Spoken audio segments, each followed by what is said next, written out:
Vamos então, começar mais uma aula de hoje, tá ok? Hoje então nós vamos estar falando sobre adaptações evolutivas, o que são essas adaptações evolutivas e para que elas servem, tá?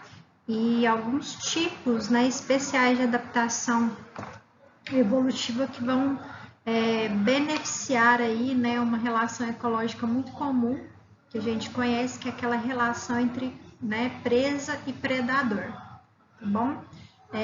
Hoje, então, nós vamos estar trabalhando a unidade temática 3, tá? Do nosso livro texto, ou seja, o capítulo 3 da unidade 2. Esse texto, para quem for fazer a leitura, para quem for estudar, vai estar lá na página 155 e na página 156. Okay? Então, façam depois, posteriormente, a leitura para que vocês possam entender, melhor esse assunto, ok? Então, vamos lá, vamos começar.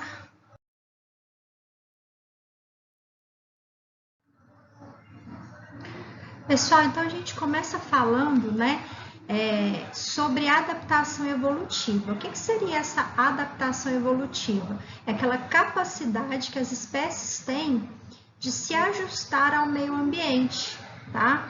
E esse ajuste, pessoal, ele vai estar acontecendo como mecanismo de resposta a alterações ambientais, tá?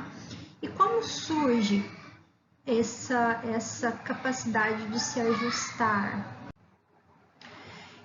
Então, pessoal, essa aquisição, dessas características adaptativas, elas não vão estar acontecendo, de maneira proposital, ou seja, o indivíduo ele precisa se adaptar, então ele desenvolve essa característica, não.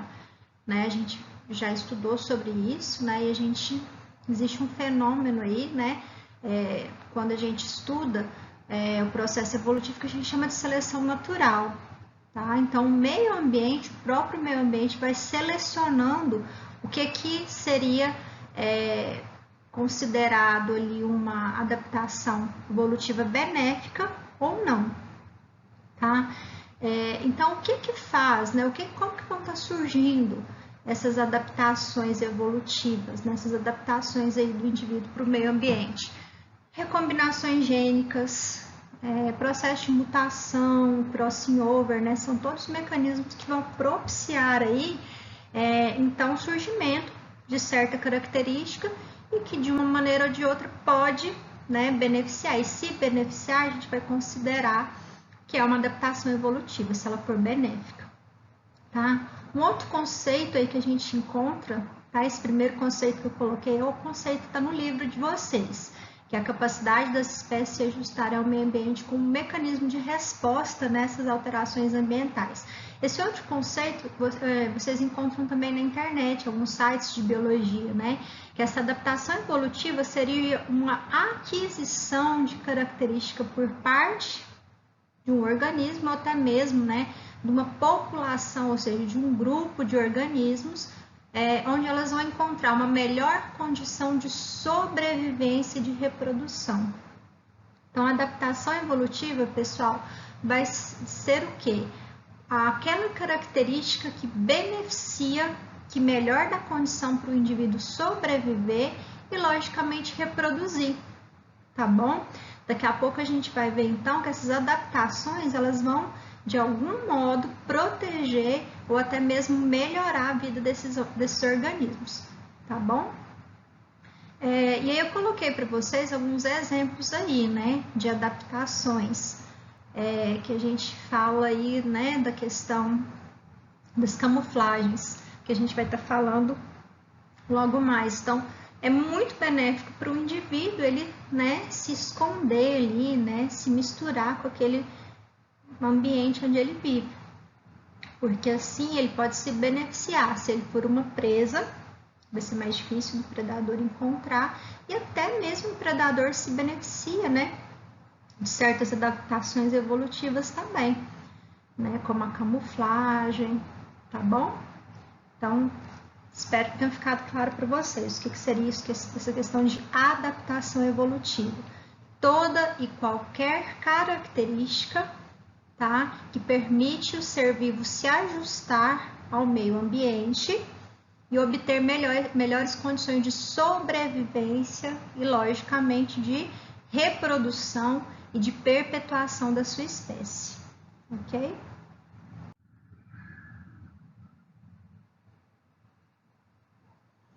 Então, a gente vem, o primeiro tipo, né, de adaptação evolutiva que a apostila traz para vocês seria a camuflagem, tá ok? Então, nesse tipo de adaptação evolutiva, o organismo ele vai ficar bem parecido, né? Ele vai ficar praticamente idêntico ali, muito parecido com o meio ambiente onde ele vai viver, né? E isso dificulta muito a sua visualização no meio ambiente. Então, né, esse indivíduo que fica camuflado ali, né, no meio ambiente, fica difícil às vezes, né, de separar, né, de verificar ali onde ele se encontra. Ele meio que se mistura ali com o meio ambiente onde ele vive. Isso vai ser extremamente importante porque auxilia esse indivíduo que faz, né, essa adaptação chamada de camuflagem, sobreviver na natureza.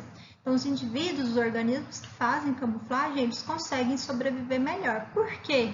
Porque eles conseguem fugir, enganar os seus predadores, né? E não é só presa que faz camuflagem, né, pessoal? Os predadores também. Os leões lá nas savanas africanas, né? Eles têm aquela coloração de pelagem ali, que muitas vezes se mistura ali, né? Com o ambiente ali das savanas africanas, ali com o meio ambiente onde ele vive, e ali ele fica escondido e fica mais fácil dele surpreender, né? A presa dele, tá ok?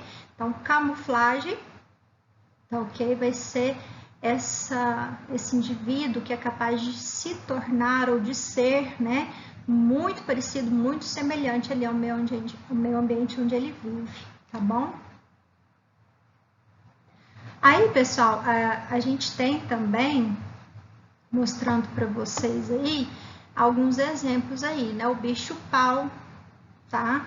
Que ele faz um tipo de camuflagem, que a gente vai falar nos próximos slides, né? O camaleão, alguns insetos, borboletas, lagartos, eles fazem essa questão aí da camuflagem, se camuflar, se misturar com o meio ambiente. Então, pessoal, existem dois tipos de camuflagem, tá? O que a gente chama de homocromia e a gente tem também a homotipia. A homocromia, pessoal, vai ser quando esse ser vivo, né, ele possui o quê? A sua coloração for muito parecida com a coloração do ambiente onde ele vive, tá? Então, a cor, né, desse indivíduo, desse organismo, vai ser praticamente idêntica ali com o local onde ele vive, com o ambiente onde ele vive, ficando muitas vezes difícil de se distinguir, né? Ele se mistura ali, né, naquele ambiente onde ele vive. E aí o livro de vocês está atrás desses dois exemplos, né, que é a coruja do Ártico, ou coruja das neves, né, que ela tem essa cor branca, né, e se confunde, ela fica misturada ali, né, com aquela neve do local onde ela vive. E esse segunda imagem aí, pessoal, seria uma aranha, né, que ela vive nesse tronco de árvores aí, e aí praticamente ela se confunde com a casca, né, dessa árvore, com esses musgos que vivem ali, então ficando mais difícil, né, de ser encontrada ali por possíveis predadores, tá ok? Então isso é a homocromia, quando esse ser vivo possui a tonalidade de cor muito parecida, né, ou praticamente a mesma cor do ambiente, ok? Então isso é um tipo de camuflagem que vai estar relacionada com a cor do indivíduo. Homotipia, pessoal, homotipia, mesmo tipo, né? Além de possuir a cor, né, muito semelhante com a cor do ambiente, o formato do corpo também vai ajudar nessa camuflagem. Então, esse ser vivo vai possuir, além da cor, a forma do corpo muito semelhante ao ambiente, tá? Aí eu trouxe para vocês, tá? Essa primeira imagem que nós temos um pássaro, né? Que o pessoal conhece aí por urutau, que ele se confunde muitas vezes, né, com galhos, né, de uma árvore. Então ele fica ali, tem tanto a cor, né, como também às vezes o formato, ele fica imóvel ali, né, por muito tempo e às vezes a pessoa nem percebe que é um pássaro que está ali. Ali também um cavalo marinho, tá, que ele tem ali formato, né, um formato muito diferente ali. O livro de vocês traz ali uma espécie de cavalo marinho que se confunde com corais, né? E também um inseto que ele tem, além da cor, ele tem um formato muito parecido com folhas, tá? Então isso é a homotipia, tem a cor parecida com o ambiente onde ele está inserido e também o formato, então ele vai ficar bem camuflado, bem escondido ali naquele ambiente onde ele vive, tá? Pessoal, próximo exemplo de adaptação evolutiva que beneficia, né, alguns indivíduos é a coloração de advertência. Então, na natureza, pessoal, muitas vezes a gente percebe ali alguns animais que têm, né, uma coloração muito exuberante, uma coloração, né, muito chamativa, muito marcante. E esse animal, muitas vezes, ele se destaca ali naquele meio ambiente. Então, a coloração de advertência, ela é bem diferente, né? Ela é praticamente o contrário da camuflagem do mimetismo. Ali na camuflagem, os indivíduos querem se esconder, não quero que ninguém me veja, né? Quero passar despercebido ali naquele meio ambiente.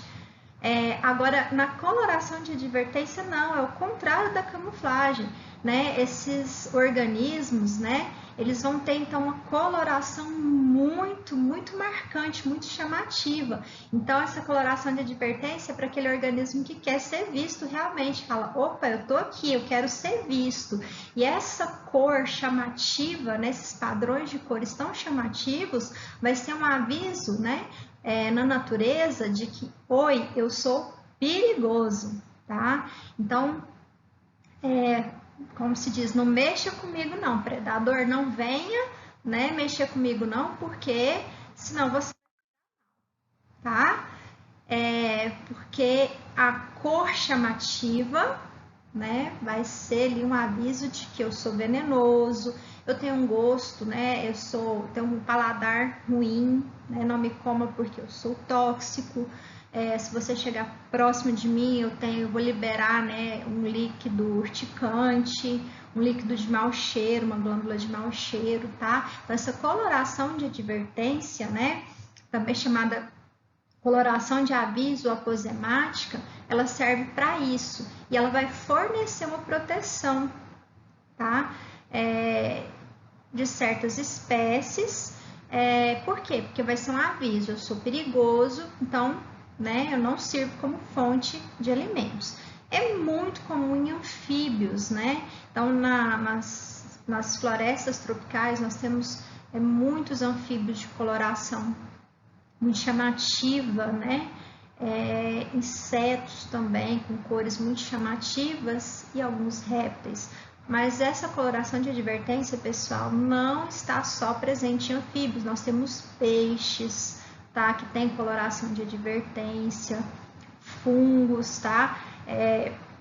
Animais como os mamíferos, né? Alguns animais como os mamíferos, alguns animais como anfíbios, insetos, répteis, enfim, ela pode estar presente em qualquer espécie, tá?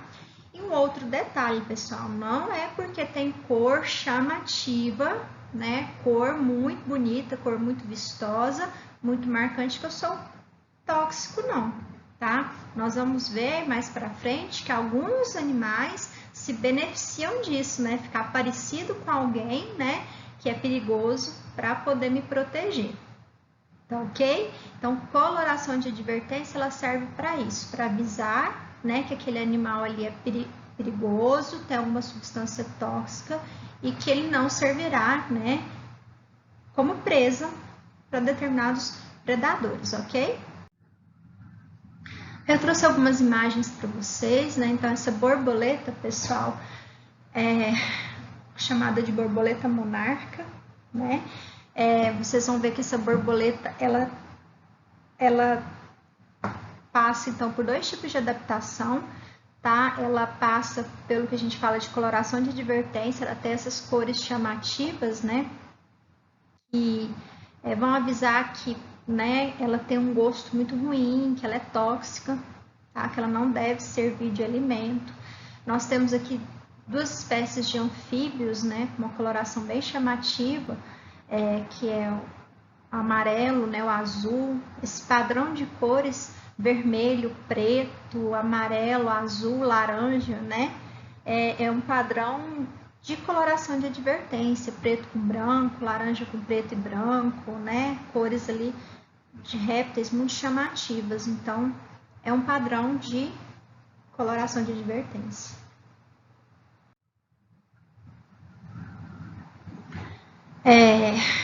Geralmente, né, animais peçonhentos que têm, né, peçonha, elas têm a tendência de ter essa coloração de advertência. A cobra coral, pessoal, ela também vai estar passando, né, por dois tipos, ela possui dois tipos de adaptação evolutiva. Ela possui coloração de advertência, tá? Então, ela tem esse padrão de cores chamativos que avisa, oi, eu sou perigosa, eu sou peçonhenta, e ela também vai fazer, né, parte de um outro tipo de adaptação que a gente fala de mimetismo, tá? Mimetismo batesiano, que a gente vai comentar nos próximos slides. Então, anfíbios, né, venenosos, também tem essas cores bem chamativas. Aí, né, como eu havia falado para vocês de animais mamíferos, né, o cangambá, que ele tem glândulas de mau cheiro.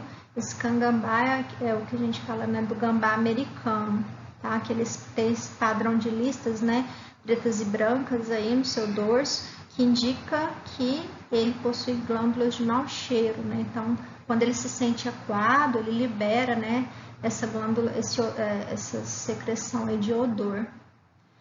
Fungos, né, pessoal? Esses fungos aí, fungos do gênero Amanita, né, e outros fungos tóxicos, né, trazem aí alguma substância alucinógena, né, eles também têm colorações muito chamativas, né, muito bonitas também, tá bom? Então, tudo isso é exemplo de coloração de advertência. Pessoal, e o mimetismo? Então, nós já falamos de camuflagem, dos tipos de camuflagem, homocromia e homotipia. Falamos, então, da coloração de advertência, que é aquele aviso, oi, você está me vendo aqui, né? Sou perigoso. Aí, agora a gente tem o mimetismo, tá? Que é um tipo de adaptação evolutiva em que espécies diferentes vão possuir semelhanças que vão beneficiar apenas uma ou ambas as espécies envolvidas. Aquela espécie imitada, a gente chama ela de espécie modelo, é aquela que vai ser imitada, que geralmente é aquela espécie que vai ter, né, que vai ser tóxica, que vai ter alguma estratégia de sobrevivência. Aquela espécie que imita, a gente chama ela de mímica.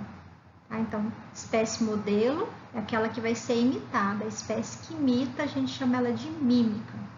E nós temos, pessoal, dois tipos de mimetismo. Aquele mimetismo que a gente fala que é o batesiano e o mimetismo milleriano. O mimetismo batesiano, pessoal, ele vai ocorrer quando uma espécie inofensiva, ou seja, espécie mímica, vai imitar, né, um modelo que seja perigoso ou que tenha um sabor desagradável, ou seja, que tenha alguma estratégia de sobrevivência, tá bom? Uma coisa muito importante que vocês nunca poderão esquecer quando se estuda mimetismo, o modelo imitado, pessoal, deve ser sempre uma espécie que ela seja em maior número ou vista, né, com mais frequência na natureza, tá? Do que aquela espécie que está imitando. Por quê, pessoal? Pensem só comigo, né? Se o predador, né, encontra com maior frequência a espécie, né, que é perigosa, que tem uma estratégia de defesa, né, e tem uma experiência desagradável, né, com essa espécie, ela vai o quê? Quando esse predador encontrar, tá, aquela espécie que ela é inofensiva, mas que ela imita, que ela é muito parecida, né, com aquela espécie venenosa, o que ele vai fazer? Ele fala, opa, tá muito parecida com aquela espécie perigosa, então não vou mexer com ela. Porque na natureza, né, o predador ele não vai ficar analisando, mas será que é idêntico, será que não é? Não, ele viu ali, ele não tem essa noção, né? Ele viu que é parecido e ele já teve uma experiência desagradável, passou por aquela experiência desagradável. Né? Então, ele vai evitar as duas espécies, tá? Então, o mimetismo batesiano, pessoal, vai ser isso, quando uma espécie inofensiva, que não tem veneno, que não tem peçonha, que não tem nenhum tipo de substância tóxica, né, que não tem sabor desagradável, ela imita uma que é perigosa, que é tóxica, tá?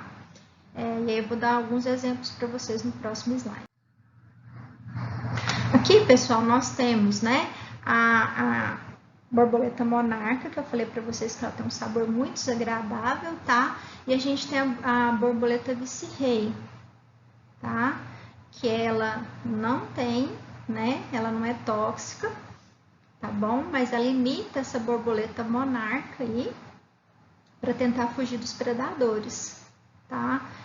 Então, os pássaros, né? Quando eles encontram a espécie modelo, que é a monarca, que é essa primeira borboleta aqui, ó, do lado direito, né, desse desenho direito aqui, essa primeira aí, que ela é maior, né, ela tem um padrão um pouquinho diferente ali das asas, né, ela é tóxica. Então, quando o pássaro se encontra, se alimenta, né, de uma borboleta dessa, ele passa muito mal. Aí ele vomita, né, e aí, quando ele encontra outra borboleta, ou seja, monarca ou essa vice-rei, né, que aqui imita a borboleta monarca, ele vai evitar. Ele já sabe que ela é tóxica. Então, isso é o mimetismo, toda hora eu falo errado. Esse é o mimetismo batesiano, tá, pessoal? Aqui, pessoal, nessa imagem aí da esquerda, vocês vão ver essa primeira fileira aí, é uma fileira de moscas, tá? Que são inofensivas. E elas se parecem muito com a fileira de baixo, que é uma fileira de vespas, tá? Essas sim possuem veneno, né? São venenosas. Então, os predadores, quando encontram essas moscas, né, e da fileira de cima, acham elas muito parecidas com as vespas, né? E aí pode confundir ali na natureza e aí evita elas. Então, é um outro exemplo de mimetismo batesiano, ok? Aqui o clássico exemplo das cobras corais, né? Então, esse aqui é o exemplo clássico de mimetismo batesiano.